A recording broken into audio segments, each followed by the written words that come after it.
ನಮ್ಮ ಭಾರತೀಯ ಸಂಸ್ಕೃತಿಯಲ್ಲಿ ರಕ್ಷಾ ಬಂಧನವು ವಿಶೇಷ ಮಹತ್ವವಿದ್ದು ಸಹೋದರ ಸಹೋದರಿಯರ ಪ್ರೀತಿ ವಾತ್ಸಲ್ಯವನ್ನು ಬಿಂಬಿಸುವ ಹಬ್ಬವಾಗಿದೆ ಎಂದು ಅರಭಾವಿ ಶಾಸಕ ಮತ್ತು ಬೈಮೂಲ್ಯ ಅಧ್ಯಕ್ಷ ಬಾಲಚಂದ್ರ ಜಾರಕಿಹೊಳಿ ಅವರು ಹೇಳಿದರು.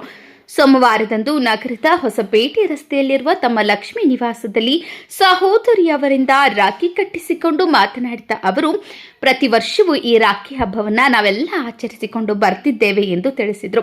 ಪ್ರತಿಯೊಬ್ಬ ಸಹೋದರಿಯರು ಸಮಾಜದ ದುಷ್ಟಶಕ್ತಿಗಳಿಂದ ರಕ್ಷಿಸಲೆಂದು ತಮ್ಮ ಸಹೋದರರಿಗೆ ರಾಖಿಯನ್ನ ಕಟ್ಟುತ್ತಾರೆ. ಪ್ರತಿಯಾಗಿ ಸಹೋದರರು ಕೂಡ ತಮ್ಮ ಭ್ರಾತೃತ್ವದ ಪ್ರೀತಿಯನ್ನ ಉಜ್ವಲಗೊಳಿಸಲು ಸಹೋದರಿಯರಿಗೆ ಬೆನ್ನೆಲುಬಾಗಿ ನಿಲ್ಲುತ್ತಾರೆ ಎಂದು ತಿಳಿಸಿದರು. ಪ್ರಾಚೀನ ಕಾಲದಿಂದಲೂ ಶ್ರಾವಣ ಮಾಸದಲ್ಲಿ ಆಚರಿಸುವ ರಕ್ಷಾ ಬಂಧನವು ಒಡ ಹುಟ್ಟಿದವರ ನಡುವಿನ ವಾತ್ಸಲ್ಯವನ್ನ ಬಿಂಬಿಸುವ ಹಬ್ಬವೇ ಈ ರಕ್ಷಾ ಬಂಧನವಾಗಿದೆ ಎಂದು ಅವರು ಹೇಳಿದರು. ಶಾಸಕ ಬಾಲಚಂದ್ರ ಜಾರಕಿಹೊಳಿ ಅವರ ಸಹೋದರಿಯಾದ ಲಕ್ಷ್ಮಿಯವರು ಬಾಲಚಂದ್ರ ಜಾರಕಿಹೊಳಿ ಅವರಿಗೆ ಹಣೆಗೆ ತಿಲಕವನ್ನಿಟ್ಟು ಆರತಿಯನ್ನ ಬೆಳಗಿ ಅವರಿಗೆ ರಾಖಿಯನ್ನ ಕಟ್ಟುವ ಮೂಲಕ ಈ ಮಹತ್ವಪೂರ್ವ ರಕ್ಷಾ ಬಂಧನ ಹಬ್ಬಕ್ಕೆ ಸಾಕ್ಷಿಯಾದರು. ಈ ಸಂದರ್ಭದಲ್ಲಿ ಲಕ್ಷ್ಮೀ ನಾಯಕ ಅವರ ಪುತ್ರ ಅಭಿಷೇಕ್ ಮತ್ತು ಪುತ್ರಿ ಅರುಣಾ ಅವರು ಉಪಸ್ಥಿತರಿದ್ದರು. ಹೆಚ್ಚಿನ ಸುದ್ದಿಗಳಿಗಾಗಿ ನೋಡ್ತಾ ಇರಿ ಕನ್ನಡ 9 ನ್ಯೂಸ್.